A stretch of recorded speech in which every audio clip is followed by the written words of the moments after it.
Hello প্রিয় viewers, আসসালামু আলাইকুম। কেমন আছেন সবাই? আশা করি ভালো আছেন। আপনাদেরকে স্বাগত জানাচ্ছি আপনাদের প্রিয় চ্যানেলের আরেকটি ভিডিওতে। আজকে একটি গুরুত্বপূর্ণ বিষয় নিয়ে আপনাদের সঙ্গে কথা বলার জন্য এসেছি। স্মার্ট সিটির আড়ালে লুকানো গল্পের কথা বলবো। আমাদের এই শহরগুলো কি আসলে আমাদের বসবাসের যোগ্য? মূল বিষয়তে যাওয়ার আগে একটি অনুরোধ করব, আপনি আমার চ্যানেলে নতুন হয়ে থাকলে অবশ্যই চ্যানেলটি সাবস্ক্রাইব করে দেবেন। কল্পনা করুন এমন একটি শহর যেখানে ট্রাফিক জ্যাম নেই, আবর্জনার স্তূপ নেই, আর রাস্তার বাতিগুলো আপনার হাঁটার তালে তালে জ্বলে ওঠে। এমন একটি শহর যেখানে আপনার প্রতিটি প্রয়োজন মেটাতে অদৃশ্য এক জাল বেছানো আছে, আর এই জালটি হচ্ছে প্রযুক্তির জাল। আমরা একে বলি স্মার্ট সিটি। গত এক দশকে এই শব্দটি আমাদের কানে এমনভাবে বাজানো হয়েছে যেন এটি মানব সভ্যতার সব সমস্যার একসাথে সমাধান দিয়ে দেবে।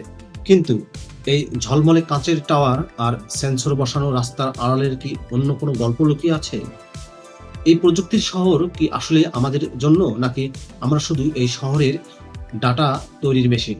আজকের হেডলাইনের বাইরে গিয়ে আমরা খুঁজবো সেই সত্য যা হয়তো আপনার স্মার্টফোনের স্ক্রিনে দেখা যায় না। চলুন শুরু করা যাক। হ্যালো সবাইকে, ইনসাইট পরিবারে আপনাদের স্বাগত। আমরা যখন স্মার্ট সিটির শব্দটি শুনি, আমাদের মাথায় প্রথম কি আসে? হয়তো চালকবিহীন গাড়ি বা এমন কোনো অ্যাপ যা আপনাকে বলবে ঠিক কখন আপনার ডাস্টবিনটি খালি করতে হবে।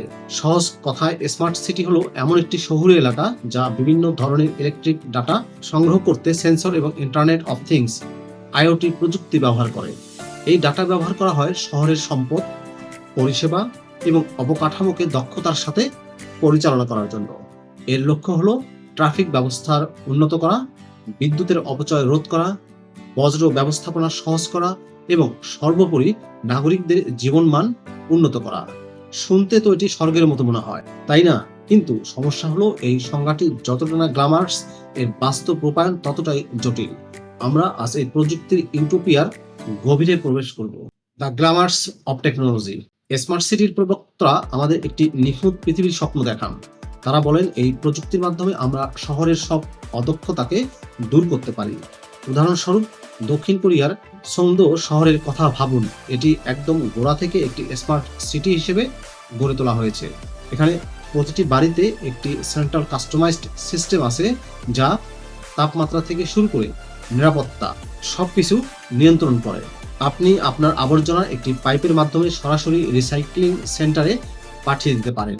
আবার আবুধাবির মাসদার সিটি একটি কার্বন নিরপেক্ষ শহরের মডেল হিসেবে তৈরি করা হয়েছে।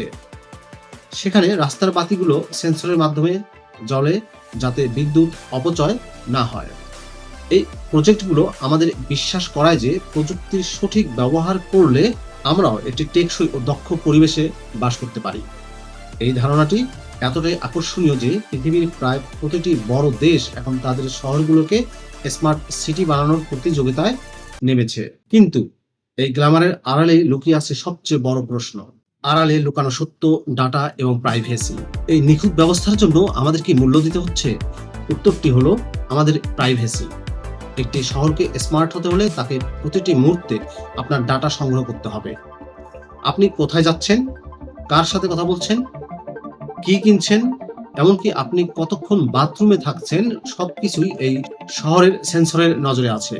আমরা যখন সোংদো বা মাসদার সিটির দক্ষতার প্রশংসা করি, আমরা কি ভেবে দেখেছি সেই ডাটাগুলো কে নিয়ন্ত্রণ করছে?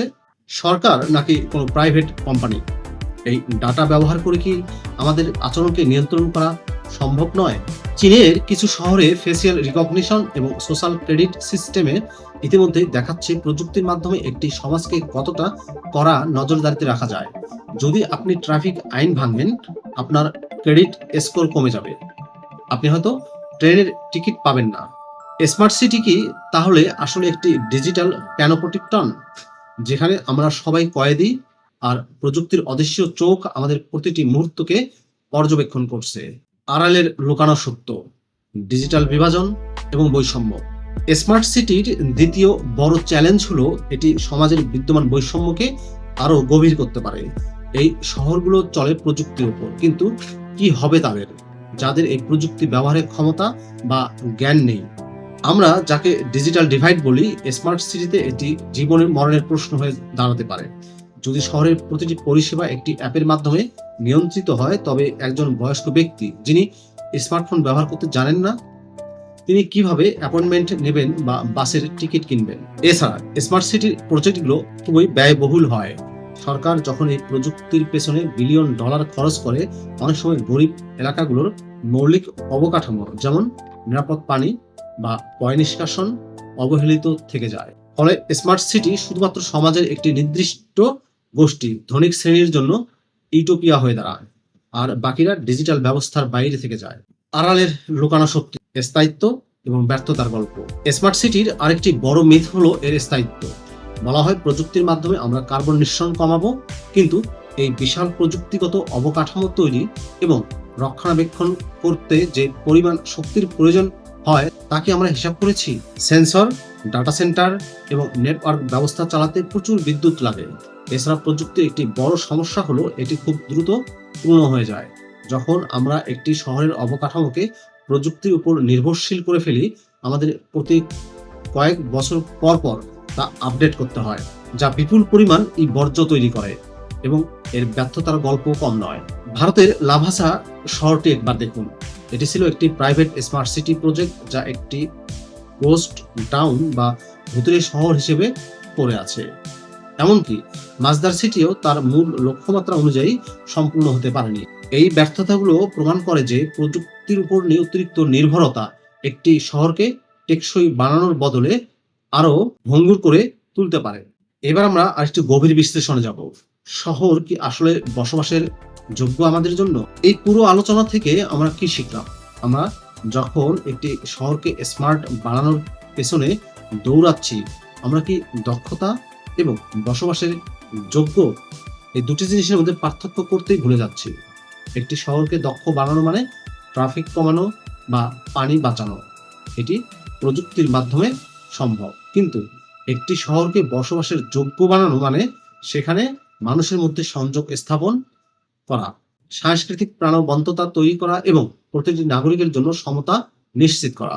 স্মার্ট সিটির মডেলে অনেক সময় মনে হয় মানুষকে একটি অদক্ষ কম্পোনেন্ট হিসেবে দেখা হয়, যা প্রযুক্তির মাধ্যমে নিখুঁত করতে হবে। কিন্তু একটি শহরের সৌন্দর্য তো তার অদক্ষতার মধ্যেই লুকিয়ে থাকে। কাঁচা বাজারের কোলাহল, পার্কের আড্ডা বা গলি রাস্তার অপ্রত্যাশিত মোড়। প্রযুক্তির মাধ্যমে আমরা যদি একটি শহরকে নিখুঁতভাবে দক্ষ করে তুলি, আমরা হয়তো তার আত্মাটিকেই হারিয়ে ফেলি। তাহলে আমাদের শহরগুলো কি আসলে বসবাসের যোগ্য? উত্তরটি হলো, যদি আমরা প্রযুক্তির দাস না হয়ে থাকি, প্রযুক্তির মালিক হতে পারি, তবে। স্মার্ট সিটি কোনো জাদুর কাঠি নয়, এটি একটি হাতিয়ার। একে আমরা কিভাবে ব্যবহার করব তা আমাদের উপর নির্ভর করবে। আমরা কি এমন একটি শহর চাই যেখানে আমরা শুধু ডাটা তৈরির মেশিন, নাকি এমন একটি শহর চাই যা প্রযুক্তির মাধ্যমে আমাদের মানবিক সংযোগ রক্ষা করে চলে এবং আরো গতিশীল করবে?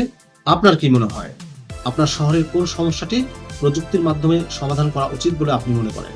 এবং এই ভিডিও নিয়ে আপনার মতামত অবশ্যই কমেন্ট বক্সে আমাদেরকে জানাবেন। আমরা হেডলাইনের বাইরে গিয়ে এমন আরো গভীর ইনসাইট আপনাদের কাছে নিয়ে আসবো। এই ভিডিওটি ভালো লাগলে অবশ্যই একটি লাইক দিবেন, আর চ্যানেলটি সাবস্ক্রাইব না করা থাকলে অবশ্যই চ্যানেলটি সাবস্ক্রাইব করে দেবেন। দেখা হবে পরের ভিডিওতে। সে পর্যন্তই ভালো থাকবেন সবাই। আল্লাহ হাফেজ।